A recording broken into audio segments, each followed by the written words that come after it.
It's 6:43 p.m. on December 18th, 1936, in a law office on 135th Street, and a notary public is stamping documents that transfer ownership of Villa Rosa restaurant from Angelo Benedetti to Ellsworth Bumpy Johnson. This should not be possible. Property transactions don't close in 72 hours. Title searches alone take a week. Mortgage satisfactions require coordination with banks that move slowly. Inspections require scheduling contractors who are busy with other projects. Negotiations require time for both parties to consider offers, consult advisors, evaluate alternatives. None of that happened here. Or rather, all of it happened, but compressed into 72 hours through the application of money, pressure, and determination that overwhelmed every obstacle, every delay, every normal procedure that makes real estate transactions take weeks instead of days. The notary stamps the deed transfer. Angelo Benedetti signs his name, accepting $18,000 for a restaurant he owned when he woke up Wednesday morning and no longer owns as he leaves this office Friday evening. Bumpy Johnson signs his name, accepting ownership of an establishment that refused to serve him 71 hours earlier and now belongs to him completely. The attorney, Samuel Cohen, collects the documents, files them in folders, shakes hands with both men, and thinks about what he's just witnessed. Not a normal property transaction, an act of revenge so perfectly executed that it looks like ordinary business, so swift that Benedetti barely had time to understand what was happening before the papers were signed. So complete that there's no appeal, no reversal, no way to undo what just happened in 72 hours. This is power. The power to identify something you want and make it yours faster than other people can process what's happening. The power to respond to discrimination not with protest, but with purchase. The power to prove that respect, if it can't be earned through being successful and wealthy and powerful, can be purchased with $18,000 and 72 hours of determination. But the story everyone in Harlem is telling on December 18th, the story that will be repeated in barbershops and policy banks and church basements for the next 30 years, isn't really about a restaurant transaction. It's about what happens when someone makes the catastrophic miscalculation of treating Bumpy Johnson like he's still that hungry kid from Charleston instead of the man who, by December 1936, controls more money and power than most white businessmen in Manhattan will see in their entire lives. It's about the 72 hours between humiliation and retribution, between being told, "We don't serve your kind," here, and owning the establishment that said it, between racism and revenge executed so perfectly that it becomes legend. This is the story nobody tells when they talk about Bumpy Johnson's rise to power. The story that demonstrates more clearly than any number of policy banks or mob negotiations exactly who Bumpy Johnson was by 1936. The story of how 3 words spoken by a white maitre d' on a cold December evening set in motion a chain of events that would result in one of the most talked-about property acquisitions in Harlem history. The story of pride, power, and the kind of revenge that doesn't involve violence but is far more devastating because it's permanent. For the first time, we've spoken with people who were there that December evening in 1936. The waiters who watched the initial confrontation, the lawyers who handled the paperwork during those frantic 72 hours, the former employees of Villa Rosa who watched their workplace change ownership in less time than it takes most people to close on a home. The Harlem residents who witnessed Bumpy Johnson proved that by December 1936, there was literally nothing in Harlem that he couldn't own if someone was foolish enough to tell him he couldn't have it.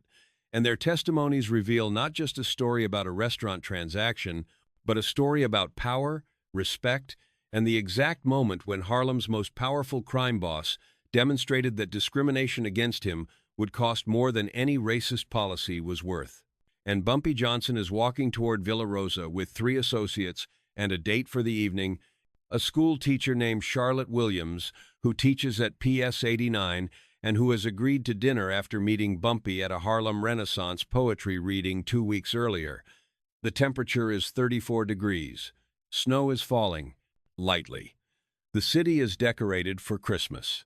Villa Rosa, located at the corner of 116th Street and Pleasant Avenue in what locals call Italian Harlem, has a reputation for serving the best osso buco north of Little Italy, and for having tableside service that rivals restaurants in Midtown Manhattan that charge twice as much. Bumpy loved good food, remembers Jerome Littleman Taylor, 84, who was one of the three associates walking with Johnson that evening. By 1936, Bumpy was eating at the finest restaurants in Harlem and Manhattan. He had the money to eat anywhere he wanted. He knew wines. He knew Italian cooking. He appreciated good service. This wasn't some kid off the street trying to get into a place he couldn't afford. The group approaches the entrance. December light spills from the large windows. Through the glass, you can see white tablecloths, candles, well-dressed diners, waiters in black vests carrying trays of pasta and wine. This is the Harlem that Italian immigrants built. The Harlem that by 1936 has over 100,000 Italian residents, 3 times the size of Little Italy downtown. The Harlem where Italian restaurants serve Italian customers and where the unwritten rules about who belongs and who doesn't are as rigid as any Jim Crow law in the South. Bumpy reaches for the door. Before his hand touches the brass handle, a man in a dark suit emerges from inside. This is Pietro Calabrese, the maitre d', 43 years old, employed at Villa Rosa for 6 years, and he positions himself in front of the door with body language that communicates everything before he speaks a single word. "I'm sorry, but we don't serve coloreds here," Calabrese says in English, with an Italian accent that 19 witnesses will later recall in remarkably consistent testimony. Time stops. Not dramatically, not with the movie-style tension of a confrontation that's about to explode into violence. Time stops because everyone present, Italian diners looking through the window, Bumpy's associates, passers-by on 116th Street, everyone recognizes immediately that something significant is happening. Everyone except Pietro Calabrese apparently understands that you don't tell Bumpy Johnson in December 1936 that he's not welcome somewhere in Harlem. Bumpy didn't say anything at first, recalls Taylor. He just looked at this maitre d' like he was studying him, like he was taking a photograph with his mind. Then he looked past him into the restaurant, looked at all the white folks eating their pasta, looked back at the maitre d', and he smiled. Not a friendly smile. Johnson asks quietly. "It's the owner's policy," Calabrese responds, his confidence wavering slightly because Bumpy Johnson isn't arguing, isn't angry, isn't doing anything except asking questions with the calm interest of someone gathering information. This is an Italian restaurant for Italian people. What happens next is recounted by multiple witnesses with near-identical details. Then he turns and walks away. No threats, no violence, no scene. He just leaves with his group, walking north on Pleasant Avenue toward 117th Street, where there's a Negro-owned restaurant called Mama Rosa's that serves soul food, and where Bumpy Johnson and his companions will have dinner instead, though Charlotte Williams will later tell friends that Bumpy barely touched his food, barely spoke during the meal, just sat there with that smile on his face like he was working out a complicated mathematics problem in his head. 85, son of the gangster who first brought young Ellsworth Johnson into Harlem's criminal underworld. And I'm telling you, the most dangerous version of Bumpy wasn't the one who fought you. It was the one who smiled at you and walked away. The anger that he kept perfectly controlled at Villa Rosa has transformed into something more powerful. Determination. By midnight on December 15th, 1936, Bumpy Johnson has decided that Villa Rosa will change ownership. The only question is how quickly he can make it happen. This isn't about wanting Italian food. Bumpy Johnson can eat Italian food at a dozen restaurants in Manhattan, where his money and his reputation open doors that his skin color theoretically should keep closed. This is about something deeper, about the principle that in his Harlem, on his streets, in the neighborhood where he's built power through intelligence and strategy and sheer force of will. Nobody gets to tell him he's not good enough to sit at their table. Nobody gets to make him walk away.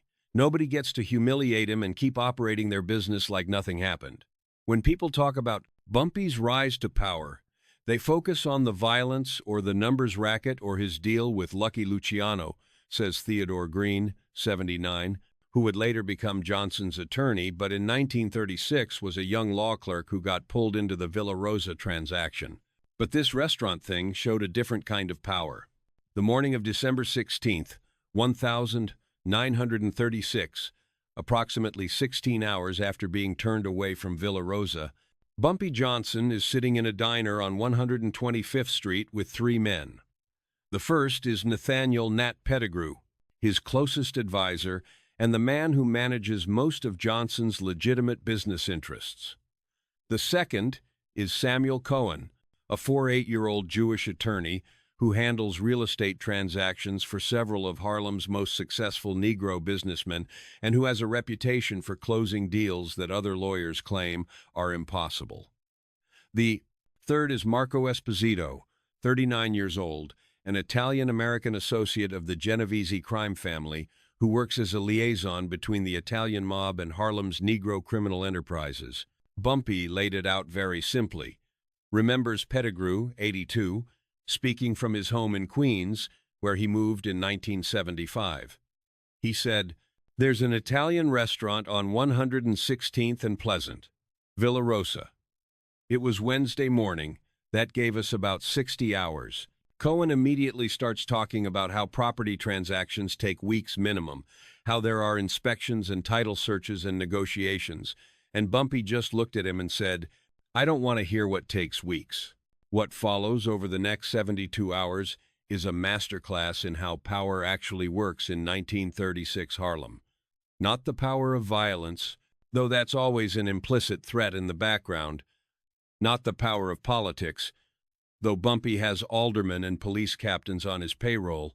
This is the power of money, connections, pressure, and strategic thinking, all deployed with the kind of precision that built Johnson's estimated $2 million empire in the first place. The first move is information gathering. By noon on December 16th, Cohen's assistant has pulled property records showing that Villa Rosa is owned by Angelo Benedetti, 56 years old, who purchased the property in 1928 for $12,000 and who has a mortgage of $4,200 with First Italian Bank of Harlem. Benedetti also has two other properties, both rental buildings on 115th Street, worth approximately $8,000 each. His total net worth is estimated at $35,000, comfortable by 1936 standards, but not wealthy. The restaurant does steady business but isn't wildly profitable. Annual revenues approximately $45,000, annual profit after expenses approximately $8,000. Once we had the numbers, the strategy became clear, says Cohen, now 87, speaking from his retirement home in Florida. Benedetti wasn't a rich man. The restaurant was probably his most valuable asset besides his rental properties. If we offered him enough cash to walk away, enough to buy another property somewhere else and maybe retire comfortable, he'd have to seriously consider it. The second move is applying pressure through the Italian connection. This is where Marco Esposito becomes essential. Esposito has worked with Bumpy Johnson since 1935, when Johnson negotiated his landmark deal with Lucky Luciano that gave Johnson control of Harlem's rackets in exchange for a percentage paid to the Italian mob. Esposito's job is to make it clear to Benedetti that selling quickly is in everyone's best interest. Marco went to see Benedetti that same Wednesday afternoon, recalls Pettigrew. Not to threaten him. Marco was very clear about that, just to explain the situation. To let Benedetti know that Bumpy Johnson wanted to purchase Villa Rosa, that a generous offer would be made, and that Mr. Johnson would appreciate a swift resolution. The implication was obvious. You don't tell Bumpy Johnson no, not in Harlem.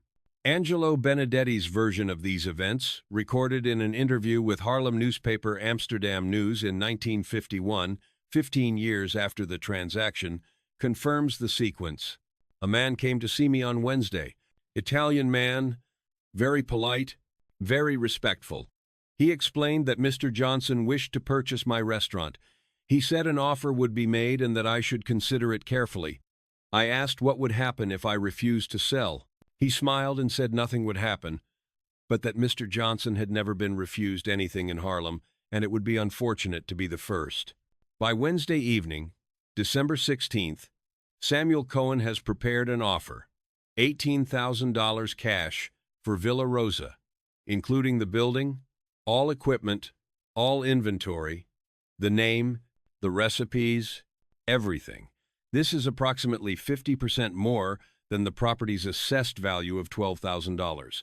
It's enough above market rate to be compelling, but not so high as to seem desperate. The offer comes with conditions. Benedetti has 24 hours to accept. If he accepts, closing must happen within 48 hours. All of this is highly irregular. Real estate transactions in 1936 don't close this quickly, but the offer makes it clear that speed is being purchased along with the property. I took the offer to Benedetti Thursday morning, recalls Cohen. He was standing behind the bar of Villa Rosa, and I could see he'd been up all night thinking about it. He looked at the number, $18,000, and I watched him do the calculation in his head. He owed $4,200 on the mortgage. That left him with $13,800 clear. That's more than he'd make in 2 years running the restaurant. That's enough to buy another property outright. That's enough to retire if he's careful. I didn't have to sell him on anything. But Angelo Benedetti, standing in his restaurant on Thursday morning, December 17th, 1936, is not just calculating money. He's calculating risk. He knows who Bumpy Johnson is. Everyone in Harlem knows who Bumpy Johnson is by December 1936. The man who stood up to Dutch Schultz.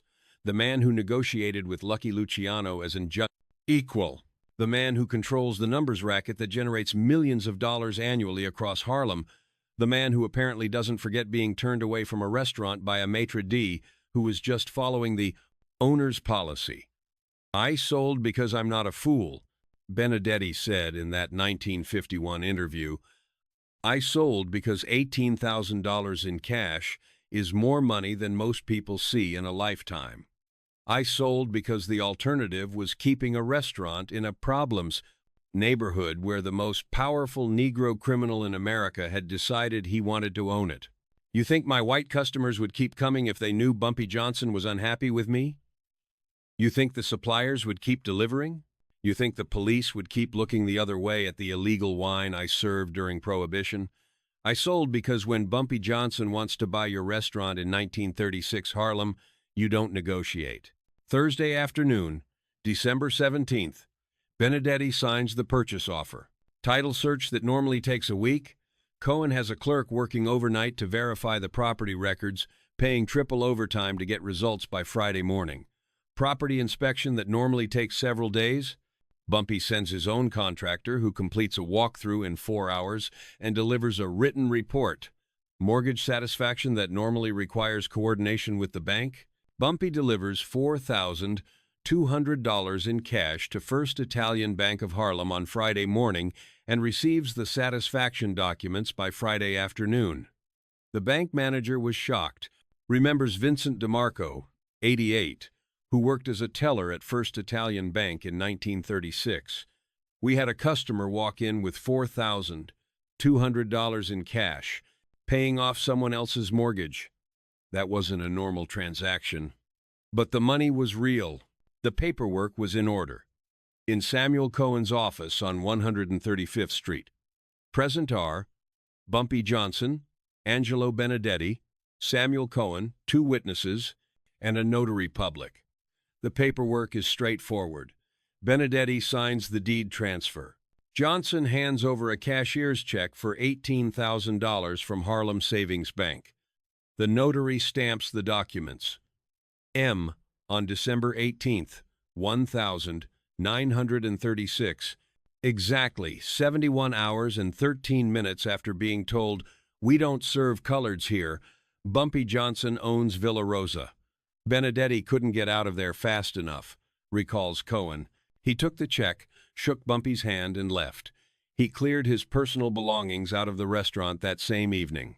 The transformation of Villa Rosa from a whites-only Italian restaurant to a Negro-owned integrated establishment happened so quickly that some regular customers don't even realize ownership has changed until they arrive for dinner Saturday evening and see Negro patrons seated at tables that had never before served anyone who wasn't white.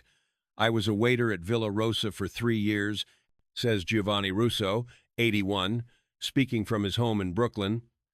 Thursday night, I'm serving Italian customers, like always. Friday, we're told the restaurant is sold. Saturday morning, there's a new owner, and he's a Negro man, and by Saturday evening, I'm serving Negro and white customers both. The strangest part? Nothing else changed. Same menu. Same recipes, same wine list, same tablecloths, just different people sitting at the tables. The immediate response in Harlem is electric. Word spreads through the neighborhood faster than news of a policy hit. Bumpy Johnson bought Villa Rosa, bought it in 3 days, bought it because they wouldn't serve him. The story grows with each retelling, becomes legend before it's even a week old. This is the Bumpy Johnson that Harlem wants to believe in. Not just the criminal, not just the numbers banker, but the man who refuses to accept discrimination, who converts humiliation into ownership, who demonstrates that by December 1936, there is literally nothing in Harlem that money and power can't purchase if someone is foolish enough to try to deny him access.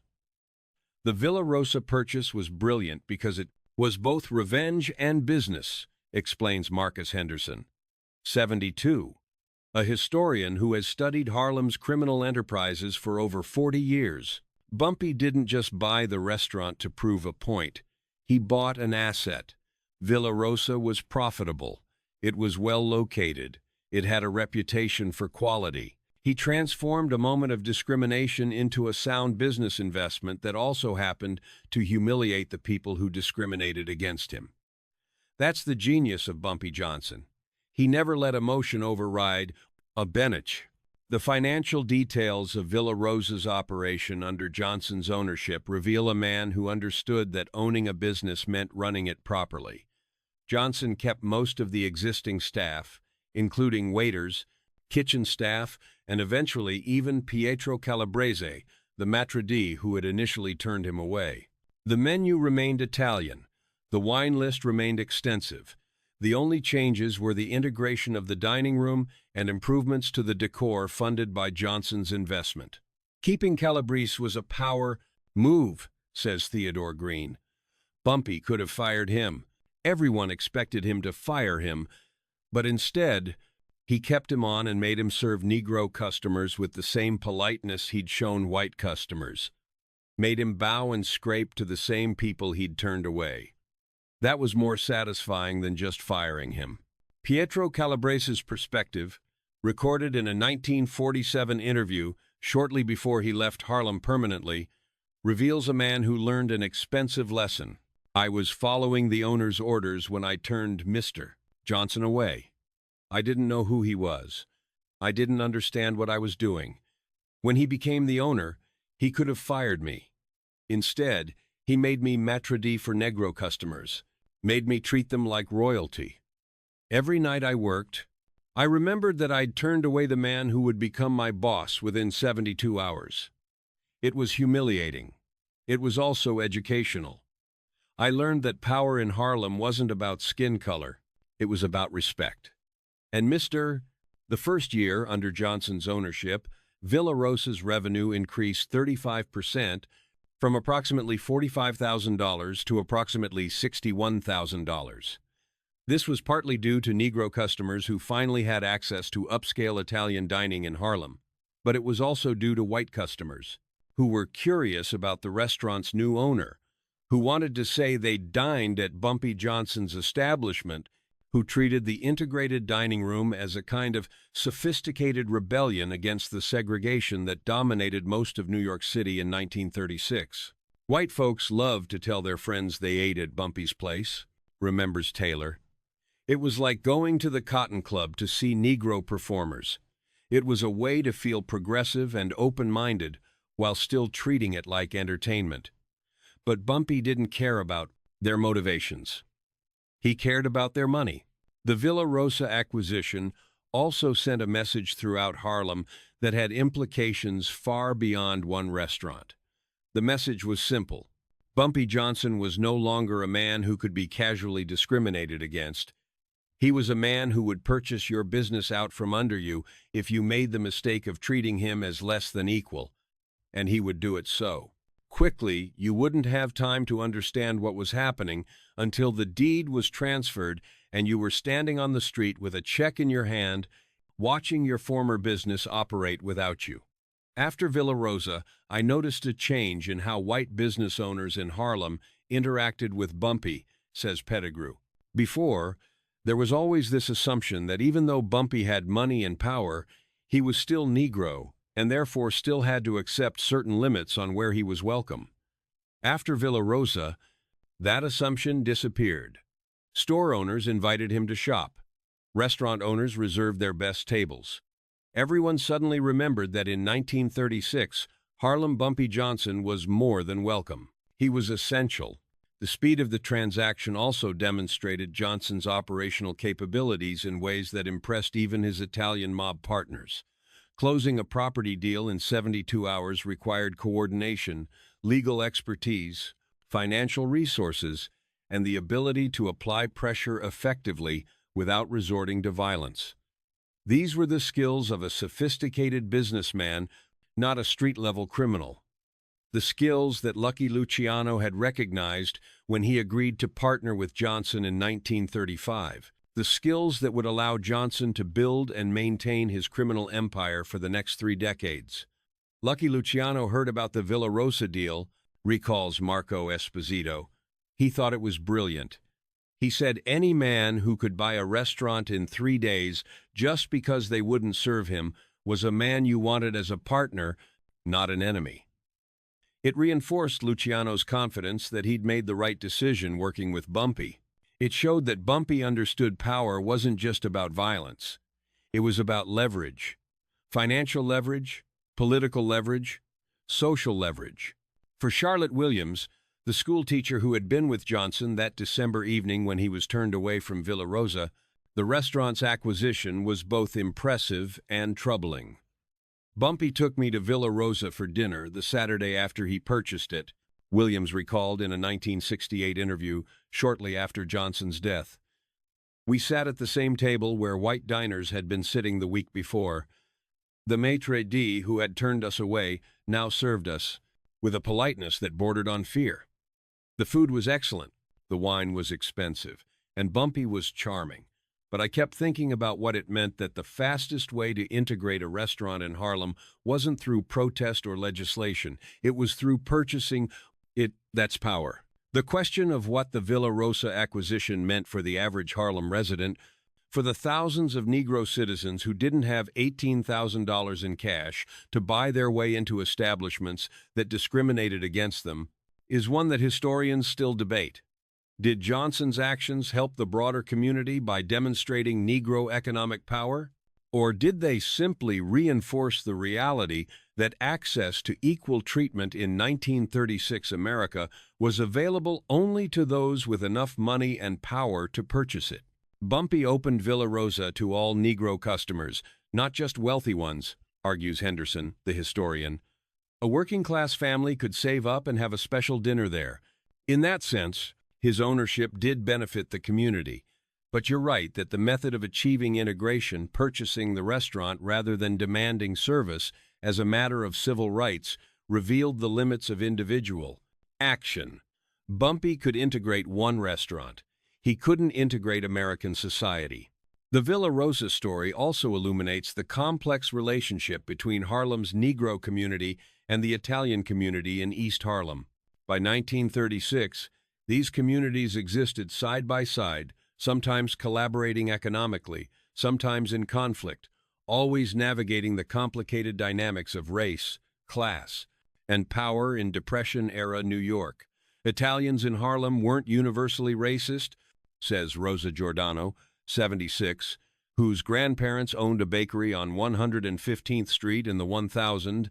930 seconds. But there was definitely a hierarchy. Italians felt superior to Negroes because they were white, even though other white people often discriminated against Italians as inferior Europeans. When Bumpy bought Villa Rosa, it challenged that hierarchy. It showed that a Negro man could have more money and power than an Italian business owner. Some Italians respected that. Some resented it. The architectural and operational details of Villa Rosa under Johnson's ownership reveal a man who took pride in his acquisition.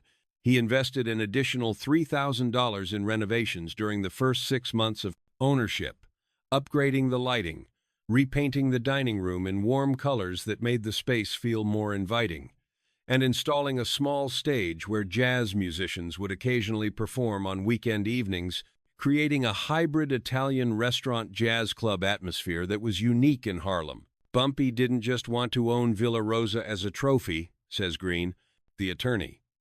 He wanted it to be successful.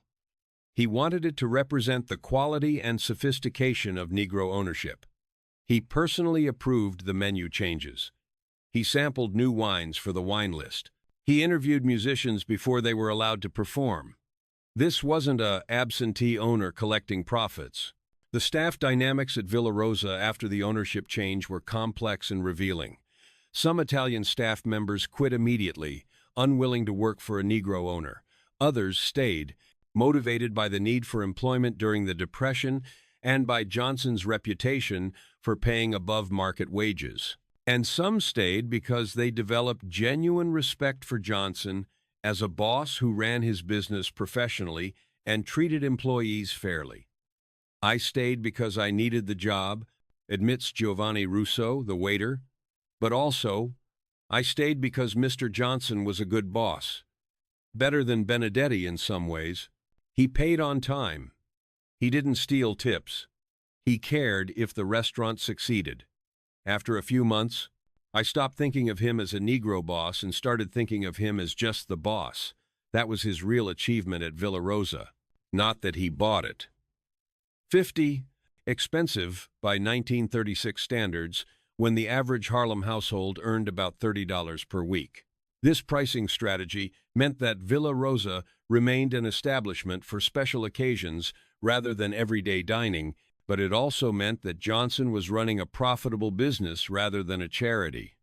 People sometimes criticized Bumpy for not making Villa Rosa more affordable for working-class families, says Henderson, but he was running a business, not a social program. The pricing had to support the quality of food, the service, the overhead, and honestly, the fact that it was upscale made it more valuable as a statement. This wasn't just a Negro-owned restaurant.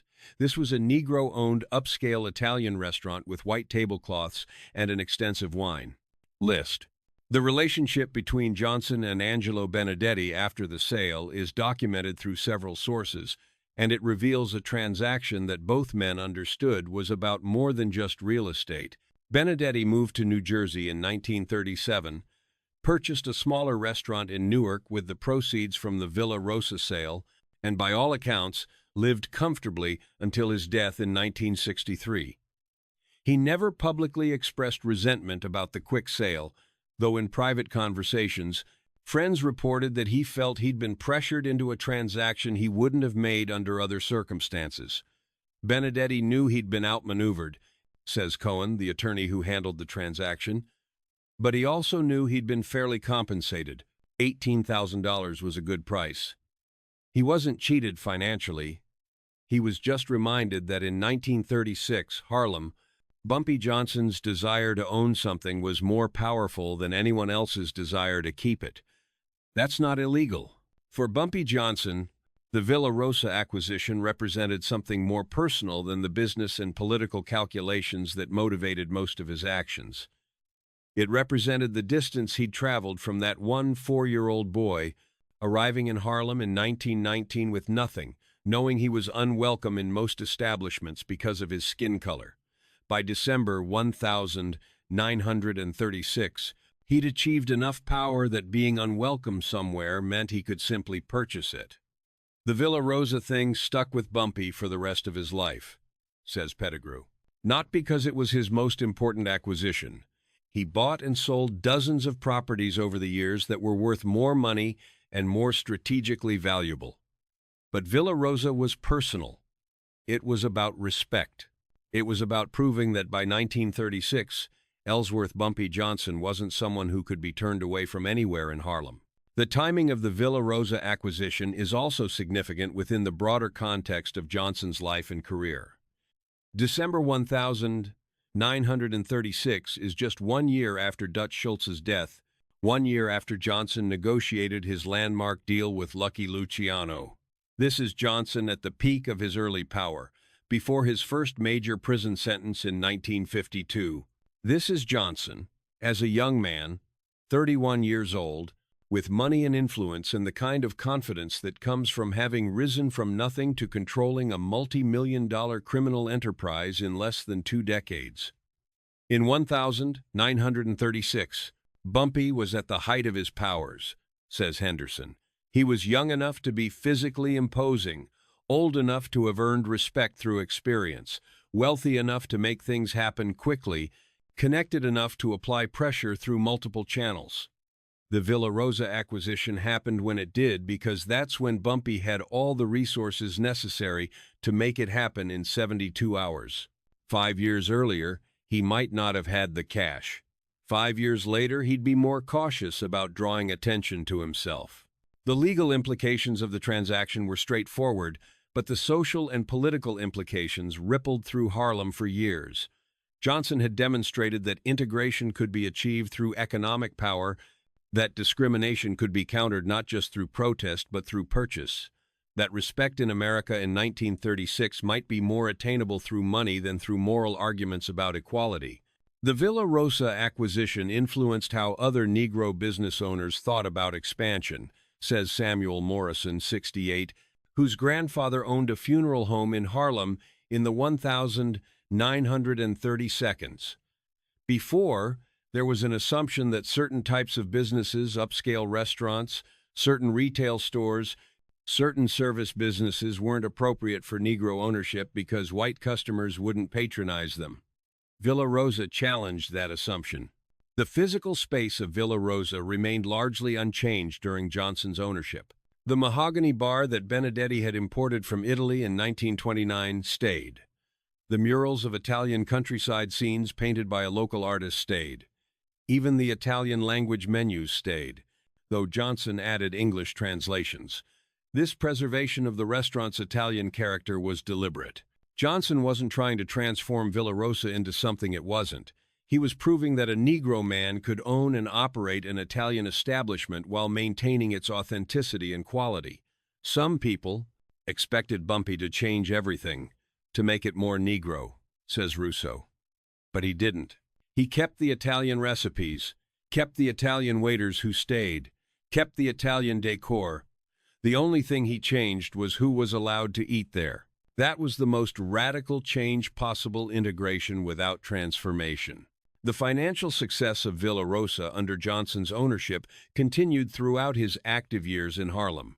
The restaurant operated profitably until 1952, when Johnson's 15-year prison sentence for drug conspiracy meant he had to sell many of his legitimate business holdings to pay legal expenses and support his family during his incarceration.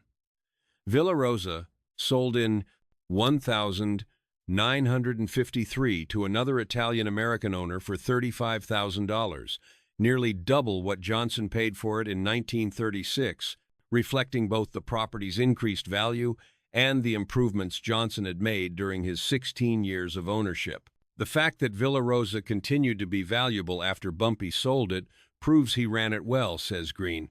He didn't just own it as a statement, he owned it as a business. He maintained its value. He increased its profitability.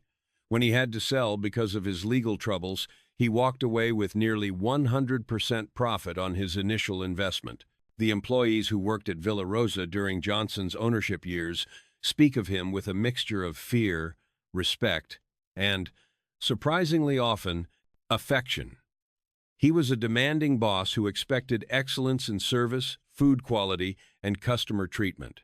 But he was also a boss who paid fairly, who protected his employees from outside trouble, who made sure the restaurant was maintained properly, who took pride in what his establishment represented, asks Russo. Of course, everyone knew Bumpy Johnson ran numbers, worked with the mob, did things that weren't legal. But at Villa Rosa, he was just the owner. He wasn't running policy operations out of the restaurant. He wasn't using it as a front. It was a legitimate business that he owned and operated legally. That separation between his criminal enterprises and his legitimate businesses was important to him. He wanted Villa Rosa to be respectable. The cultural significance of Villa Rosa in Harlem society during the Johnson years cannot be overstated. It became a destination for Negro professionals, artists, intellectuals, and middle-class families who wanted to celebrate special occasions at an establishment that represented the best of what Negro ownership could achieve. Graduation dinners, anniversary celebrations, business meetings, all took place in a dining room that had once refused to serve Negro customers but now welcomed them as valued patrons. My parents took me to Villa Rosa for my high school graduation in 1947, remembers Dorothy Hamilton, 77. It was the fanciest meal I'd ever had. My father wore his best suit. My mother wore pearls. We ate pasta and drank wine and felt like we were at the finest restaurant in Manhattan. The fact that it was owned by Bumpy Johnson made it even more special. It wasn't just a restaurant.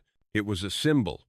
It was proof that we belonged in nice places, that we could own nice places. The broader political context of 1936 makes the Villa Rosa acquisition even more significant. This is the year that Jesse Owens won 4 gold medals at the Berlin Olympics, challenging Nazi theories of racial superiority while facing discrimination at home. This is 2 years before Marian Anderson was denied the right to perform at Constitution Hall because of her race. This is a decade before Jackie Robinson integrated baseball. The Villa Rosa acquisition was one small private act of integration in a decade when segregation was still legal, still enforced, still considered acceptable by millions of Americans. Bumpy wasn't a civil rights leader, argues Henderson. He wasn't trying to change American society through moral persuasion or political organizing, but his actions had political implications. When he bought Villa Rosa, when he integrated that dining room, when he proved that Negro ownership of upscale establishments was not only possible but profitable, he was challenging segregation in a practical way that complemented the work of activists and organizers. Integration through economic power rather than through moral argument. The relationship between the Villa Rosa acquisition and Johnson's broader business strategy reveals a man who understood that diversification of assets and income streams was essential for long-term success. By 1936, Johnson's criminal enterprises, primarily the numbers racket, generated the majority of his income. But he also owned rental properties, invested in legitimate businesses, and maintained relationships with legitimate Negro business owners who respected his financial acumen, even if they disapproved of his criminal activities. Villa Rosa fit into Bumpy's strategy of building legitimate wealth alongside illegal wealth, explains Green. He knew that criminal enterprises were risky, subject to police crackdowns, vulnerable to competition. But real estate and legitimate businesses were more stable. If his illegal operations got shut down, he'd still have income from properties and businesses. The personal satisfaction Johnson derived from owning Villa Rosa is documented through numerous conversations and observations recorded by people who knew him during those years. He took friends and associates to dinner there, regularly. He introduced the restaurant to visiting criminals from other cities as evidence of his success.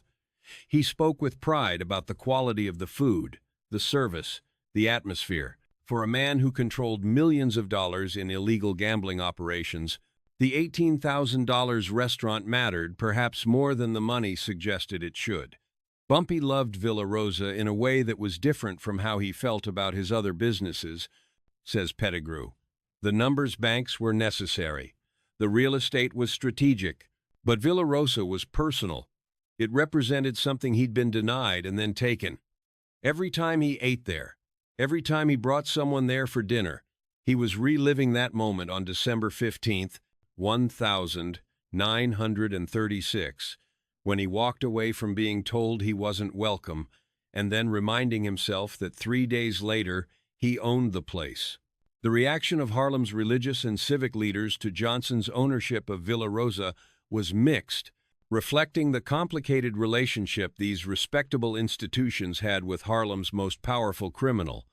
Some ministers praised the integration of a previously whites-only establishment, seeing it as progress regardless of who achieved it. Others condemned the celebration of a criminal's business success, arguing that Johnson's methods, even his legal methods, were not appropriate models for the community. "My father was a minister, and he refused to eat at Villa Rosa," remembers Reverend James Thompson, CCE. He said that eating there would be endorsing Bumpy Johnson's criminal enterprises, even though the restaurant itself was legitimate. But many of his congregation members disagreed. They saw Villa Rosa as a victory for the community, not just for Bumpy. They saw integration as more important than the specific person who achieved it. The decades following the Villa Rosa acquisition, the years between 1936 and Johnson's death in 1968, saw countless similar instances of Johnson using his economic power to challenge discrimination, support Negro businesses, and demonstrate that money and power could achieve in Harlem what moral arguments alone couldn't achieve in the rest of America. But Villa Rosa remained the most talked about example because it was the first, because it happened so quickly, and because it demonstrated so clearly the transformation of Ellsworth Bumpy Johnson, from the hungry boy from Charleston to the man who owned Harlem in every meaningful sense. "When people ask me what defined Bumpy Johnson's power," says Henderson, "I tell them about Villa Rosa. Not the biggest deal he ever made, not the most money he ever made, but the most perfect demonstration of what power actually meant in 1936 Harlem. The power to be told you're not welcome and to respond by purchasing the place that rejected you. The power to transform humiliation into ownership in 72 hours. Today, walking past the corner of 116th Street and Pleasant Avenue in East Harlem, you wouldn't know that Villa Rosa ever existed. The building was demolished in 1978 as part of urban renewal projects that transformed much of East Harlem's physical landscape. But the story remains. The story of 3 days in December 1936. The story of a maitre d' who said, "We don't serve coloreds here," and found himself, 72 hours later, serving those same customers as employees of the man he'd turned away. The story of Angelo Benedetti, who woke up Wednesday morning owning a restaurant and went to sleep Friday evening with $18,000 in cash and no business. The story of Bumpy Johnson, who converted discrimination into ownership so swiftly that it became legend before it was even history. And at the center of the story is a truth about power that remains relevant decades later. In America in 1936, equality couldn't always be demanded through moral argument. Sometimes it had to be purchased, and when it was purchased by someone with enough money, enough connections, and enough determination to close a real estate deal in 72 hours just to prove a point, that purchase echoed through the community as loudly as any protest, any speech, any legislation, perhaps more loudly because it was tangible, it was permanent. It was written on a deed that said Bumpy Johnson owned Villa Rosa. And nobody, not racist maitre d's, not discriminatory policies, not assumptions about where Negro men were welcome could take that ownership away. The boy who arrived in Harlem in 1919 with nothing had become, by December 1936, a man who could buy anything in Harlem he wanted, including especially the things that people foolishly told him he couldn't have. That was power. That was revenge. That was Bumpy Johnson. And Villa Rosa was where he proved it in a way that everyone could see, everyone could understand, and nobody could deny.